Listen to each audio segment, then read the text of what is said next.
Your overall appearance should be smart, appealing, and confident. The overall appearance should be smart, not casual. Should be appealing, should not be repulsive. And should be confident. Confident means you're confident. Even the way you dress up and the way you come, it gives a little bit of appearance. How is this person? Imagine if you're coming wearing a white kurta, which is dirty, with oil marks, yellow mark here, and a T mark here, and you're coming.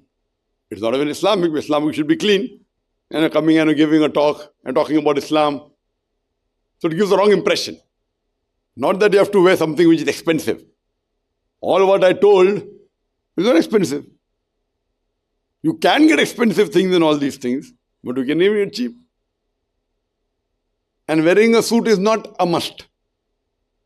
I personally don't like wearing suits. I only wear suits on 2 occasions. Most of the time when I come on the television being recorded, I wear suits. And when I go to meet people abroad. When I'm in Bombay, you will never find me wearing suit unless it's a recording.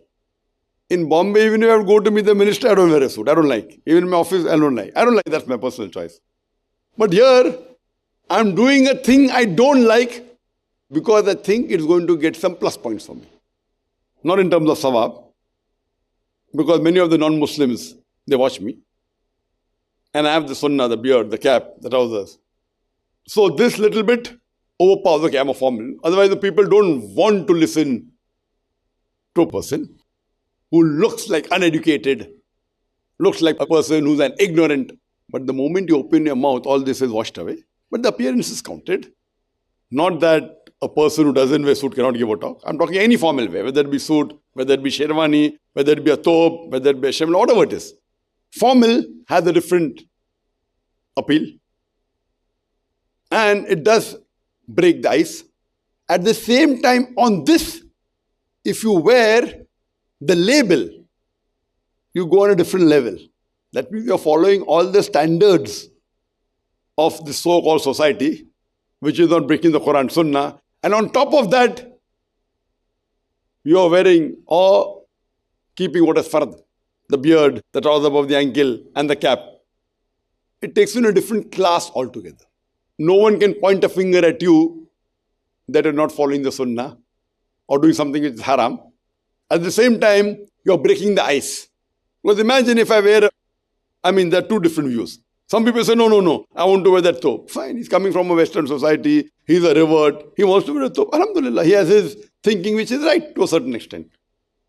Because his face itself looks like he's a Westerner, he's a white person like Mashallah, Brother Ibrahim.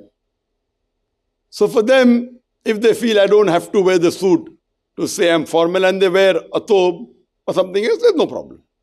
But I personally feel that because they should not feel that we are backward, I feel wearing this does break the ice and helps in many ways.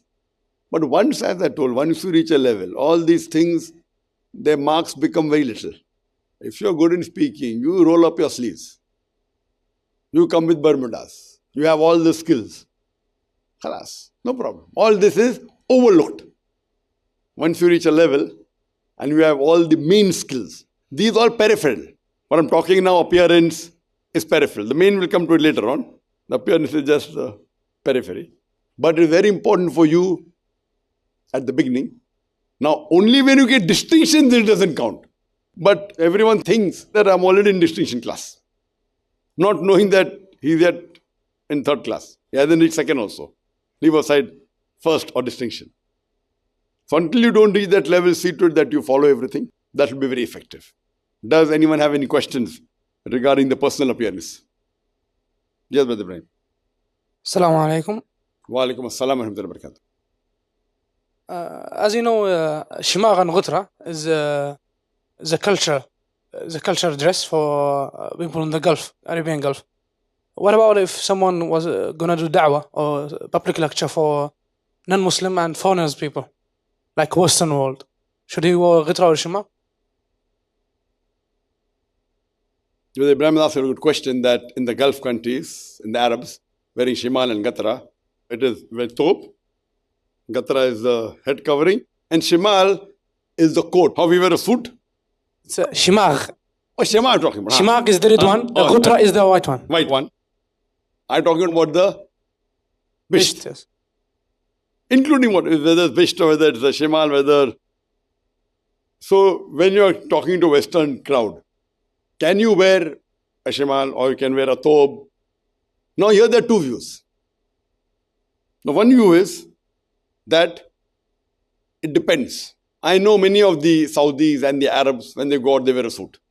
And when I meet them outside, I don't recognize them because I'm used to seeing them in that thobe and in that gatra. And when I see a person without, many times I don't recognize him. There are two views. One view is that fine, as I mentioned, that you want to break the ice and you want to gel and want to show that you're with them, it's good. The other thing is that this is your formal national dress. And if you want to break the ice and tell them, okay, fine, I'm a Saudi who speaks English fluently. So when you open your mouth, this thing can be overlooked. So if your intention also is to prove, but natural, if you come in a shimal and a gatra and in a thobe, 99.9% they identify you as a Muslim. Now if you remove that and wear a suit and have only a beard, they may identify you as a Muslim maybe 80%. But if you wear a cap, then it becomes 99%. While giving a talk, if you're introduced as a person coming from Saudi Arabia, I personally feel if you wear your national dress, will have a better impact, I feel. Why? Because specifically, the media has tarnished the image of Arabs. That they're ignorant and they don't have manners and they're illogical. Like if you see a person going to a Western country like UK and wearing a gatra, wearing a shimal, giving a talk in English, that has a different impact. That's why some of the sheikhs, for example, Sheikh Qasim al-Hakim, I mean, he's a close friend of mine. MashaAllah, he's very adaptive. But when he gives the lecture, he always wears the white thobe and the shimal or the gatra he wears. Because he says, I prefer being formal and I'm giving Islamic lecture. Otherwise, mashallah, he goes to the gym, he does bodybuilding, he wears t-shirts, very good, alhamdulillah, very muscular, very good physique. Sometimes I tell him that, why don't you appear in your t-shirt? No, I'm going for a lecture. His view is there, it's correct, mashallah. That's one view. And the other view, if a Saudi or an Arab goes in a suit and presents himself, even that's okay. Both the views acceptable. Because you're presenting yourself as a Saudi and a Muslim wearing this, so there's no problem at all. Both acceptable according to me. Hope that answers the question. Yes, brother Abu Sharis. Assalamu alaikum. Wa alaikum assalam wa rahmatullahi wa barakatuh. Zakir bhai, in Malaysia, especially when we go for interfaith dialogues in universities and all that, sometimes when we give talk, we use podium or stand mic. Sometimes we sit and talk. My question about dressing is, many times we wear underneath informal clothes like jeans and t-shirt, but we wear a blazer or a coat on top, a jacket. So it appears formal and it looks like we are not too much detached with the crowd, especially if it's youth. So is that acceptable? And second question, Zakir bhai, is it correct how I perceived it that all these shiny glaring things, loose wristwatch, chain or whatever it might be, the main purpose is so that the attention of audience is not easily distracted from the body language to all these minor things which will cause the lower down the effectiveness of our lecture. Thank you. With Abu Shahid, there are two questions. The first one is when we are going to give a talk to the youth and instead of an informal like t-shirt and wear a jacket on top, is it okay? I said in my talk that if you're giving to youth, it's not a problem. But if you're giving to a normal, if you're giving a lecture in a 5-star hotel and the audience is formal, and then if you wear a t-shirt inside on top of that a jacket, that will not give a good appearance. As I told you, if it's to the youth specifically, it's not a problem. But if to a youth, even if you wear a suit and go, I mean, there's no problem. But that time it's not a must. You can be a little informal so that you gel with them. That is the only time it's acceptable.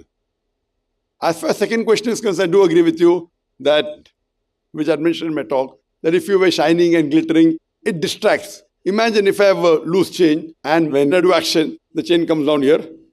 Then I do that, goes down again. Then I do action here and there's a reflection going on somebody's eye. And all this is seen. It is being registered in the unconscious mind. But naturally, when you wearing a cap goes into the mind, it's something different.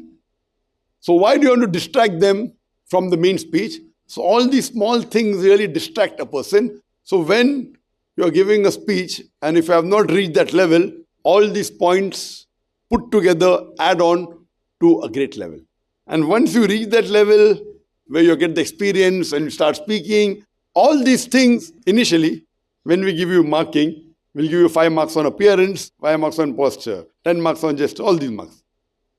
At the end, all these 50 marks put together will only carry 5 marks.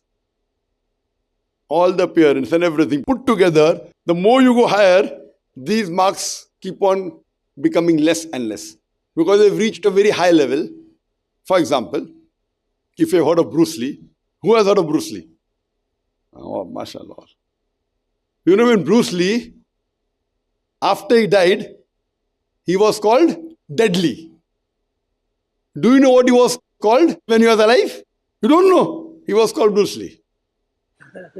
لا إله إلا الله لا إله إلا الله لا إله إلا الله محمد رسول الله محمد رسول الله أرجو رضاك يا الله أنت الرحيم يا الله هبني عطاك يا الله أنت الكريم منك العطاء يا الله أنت العظيم يا الله فيك الرجاء يا الله أنت الحليم الرحمن الستار ملك الملك الغفار الوهاب المنان المتعال الرحمن الستار ملك الملك الغفار الوهاب المنان المتعال